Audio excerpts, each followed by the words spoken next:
কে জানতো নানুর বাড়ির শ্রাদ্ধ অনুষ্ঠানে আসা নরসিংদী সরকারি কলেজের মাস্টার্স পড়ুয়া শান্ত নামের ২৬ বছর বয়সী এই তরুণের জন্য নদীর জলে নামাটাই হবে তার জীবনের শেষ গোসল।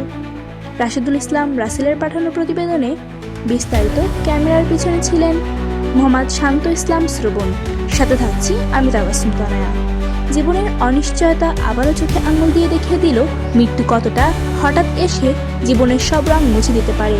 স্থানীয় সূত্রে জানা যায়, নরসিংদী জেলার মাধবদী থানার মেঘ টেক্সটাইলের স্বত্বাধিকারী জীবনচন্দ্র সাহার আপন ভাতিজা পিতা স্বপন চন্দ্র সাহা এবং মাতা লিপি রানী সাহার বড় পুত্র এই হতভাগা শান্ত সাহা।